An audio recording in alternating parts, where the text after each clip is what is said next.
Di dunia One Piece ada buah iblis Mythical Zoan model Buddha, Nagasei Ryu, Kyuubi, hingga Yamata no Orochi yang kita semua tahu pasti kalau sosok-sosok mitologi tersebut terinspirasi dari mitologi di dunia nyata. Tapi bagaimana dengan Sun God Nika? Sosok mitologi yang menyandang nama Dewa Matahari tetapi kekuatannya tidak ada unsur panas-panasnya sama sekali.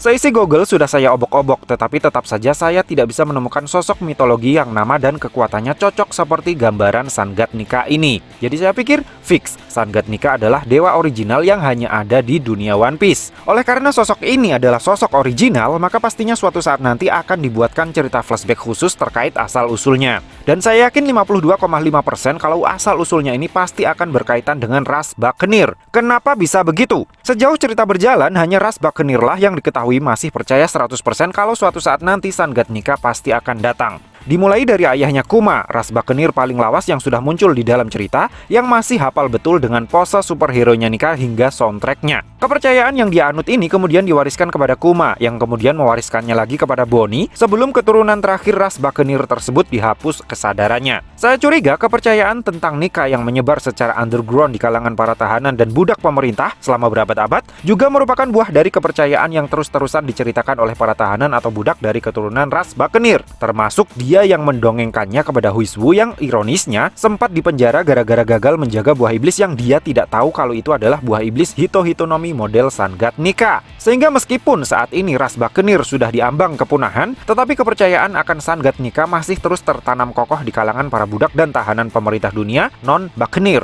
Lalu apa pentingnya kisah ini? Kalian ingat, pada manga One Piece chapter 1069, Vegapunk pernah bilang yang intinya, buah iblis itu merupakan perwujudan dari evolusi tertinggi atas apa yang manusia impikan. Contoh sederhananya, misal, buah iblis Suke-Suke no Mi ada karena ada manusia yang punya impian ingin menjadi manusia transparan. Begitu juga dengan buah iblis Hito-Hitonomi model Nika. Di chapter yang sama, terkait sosok Sun God Nika, Vegapunk juga bilang selama masih ada yang mendambakan kehadirannya, maka eksistensi Sun God Nika tidak akan pernah hilang. Sehingga sekarang jelas alasan kenapa pemerintah dunia sampai repot-repot mengganti nama buah iblis Mythical Zoan Hito-Hitonomi model Nika menjadi Gomu-Gomu no Mi, serta menghapus nama Nika dari seluruh catatan sejarah adalah agar tidak ada lagi orang yang ingat dengan Sun God Nika, agar Sun God Nika tidak akan pernah lagi muncul ke dunia. Nah, menariknya adalah, menurut ceritanya Huizwu di manga One Piece chapter 1018, sejak zaman dahulu kala, para budak dan tahanan pemerintah senantiasa percaya jika suatu saat nanti Sun God Nika pasti akan muncul dan membebaskan mereka semua dari perbudakan. Oleh karena Jinbe pernah menjadi pemimpin dari kelompok bajak laut matahari yang mayoritas anggotanya adalah para mantan budak, terlebih lagi ras manusia ikan juga punya sejarah panjang terkait perbudakan, maka Huizwu berasumsi Jinbe pasti tahu tentang kebenaran legenda tersebut.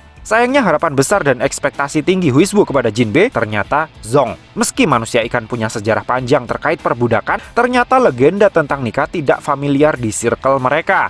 Lalu, Huizwu seharusnya bertanya kepada siapa dong? Jadi begini, Gorosei Saturn berkali-kali bilang kalau ras Buccaneer adalah ras yang ditakdirkan untuk menjadi budak sejak mereka dilahirkan. Kemudian pada manga One Piece chapter 1096, ketika Kuma kecil menyebut nama Nika di depannya, Gorosei Saturn bilang itulah alasan kenapa ras Buccaneer harus dimusnahkan dari muka bumi. Artinya, sejak zaman dahulu kala, entah apa alasannya, keturunan dari ras Buccaneer memang selalu diplot untuk menjadi budak pemerintah. Yang menarik adalah, jika mereka memang sudah turun-temurun menjadi budak, kenapa juga pemerintah dunia sampai berniat memusnahkan mereka sampai bersih? Apa yang membuat pemerintah dunia begitu takut atau marah kepada mereka?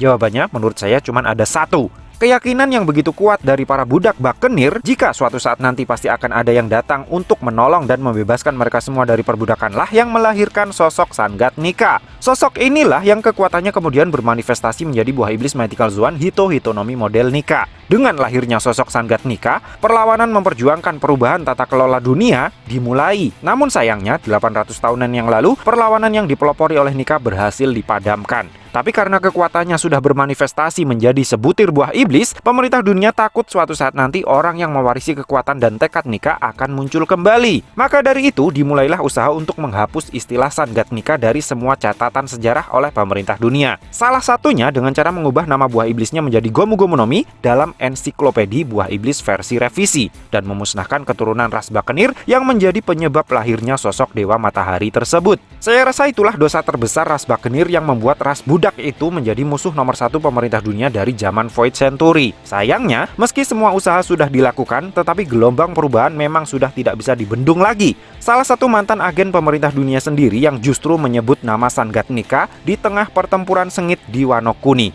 Dan fakta menariknya, kebangkitan Luffy menjadi Sun Gatnika memang terjadi beberapa chapter setelah Huisbu, sang mantan agen Cyberpol, mengungkit-ungkit soal Sun Gatnika di depan Jinbe. So, piye menurutmu cah?